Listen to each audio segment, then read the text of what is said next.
Today what we're going to do is we're going to solve a word problem using our 4-step plan that we've used several times.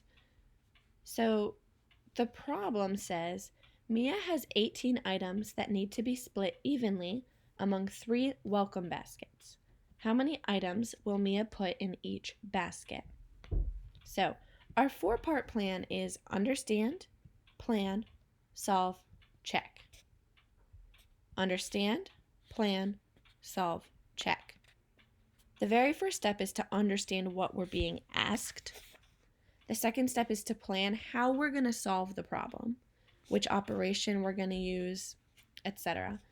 Then we solve, and finally we have to check our work. It's always important to check your work in math because sometimes you just might make a dumb mistake and you don't realize it until you go back and check your work and say, hold on, like that answer doesn't really make sense.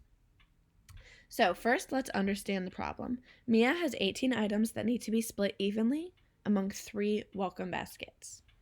Okay, so in order to understand, we need to think about what we already know. What information have they given us? Blank items need to be split. How many? How many items need to be split? Well, it says it right there, so this is not hard, 18, because it tells us that. That's pretty easy. Evenly among how many baskets? How many baskets? It tells us right here, right? Evenly among 3 welcome baskets. 3 baskets. So the thing that we're looking for is the number of blank. So if I keep reading my problem, how many items will Mia put in each basket? So what do we need to find? The number of, I could say, items in each basket. That's what we're looking for. The number of items in each basket. Okay? So that's what we know, and what we know we want to find. So now that we understand what they're asking us in this problem, we can cross that one out because we understand. Okay, done with that one. Now we have to go on to plan. The next step is plan. So they say, I will make a model to find blank. I will make a model. That's the plan that we're going to do. That's going to be our strategy for solving this. We're going to use a model. The model that we're going to use is we're going to use counters, and you guys are going to practice this today, using counters to do these division problems. We've done it before, but now we're doing it to solve word problems. So I will make a model to find, I'm not going to type that, but what we already said, the number of items in each basket. Okay, I will make a model to find the number of items in each basket. We'll be making a model. So we can cross off step 2 because we have now planned it out. We're going to use a model. So the next step is to go ahead and solve the problem. So I will use counters to model the problem by placing blank counter at a time in each group.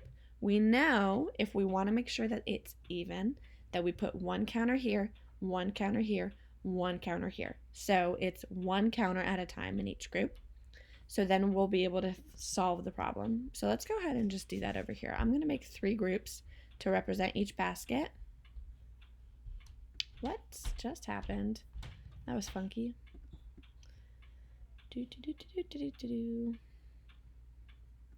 All right. And 1 more.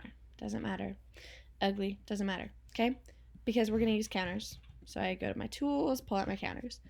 So we have all together, I know that I have 18. So I'm going to go 1 at a time, and I'm going to count to 18. So ready? Watch me. 1, 2, 3, 4, 5, 6, 7, 8, 9, 10, 11, 12, 13, 14, 15, 16, 17, 18. I'm done because I got to 18. Okay, so the model shows that 18 divided by 3 equals blank. To find that blank, to find the answer, we have to count how many counters are in each basket. 1, 2, 3, 4, 5, 6. So I would write 18 divided by 3 equals 6. So Mia will fill each basket with 6 items. Okay, so that's all we got to do. As long as you go one by one and you keep the count straight, you should be okay. But that's why we check our work, because, sometimes we do count wrong on accident. Like we might skip a number, or we might do a number twice because we lose track. Happens all the time, even for me. So that's why it's really important to go back and check your work. So, does your answer make sense? Explain. We're going to solve that last part now that we're done this. We're just going to see if it makes sense by going backward and using multiplication instead. So we're going to use multiplication here instead to check our answer. So, here I go. So I'm going to go like this. I'm going to say I have 3 groups. And how many are in each group? We said 6. So I'm just going to check if this is correct by saying, does 3 times 6 equal 18? It does, and you can double check that right now on your multiplication table on your desk. Does 3 times 6 equal 18? 3 groups of 6. It does. If you check it, it does. So that means that my answer must be correct because I made 3 equal groups of 6. So that means your answer is correct. So now we've finished all parts of our 4-part plan. We've done understand, we've done plan, we did solve, and finally we checked our work. So we are done with that problem.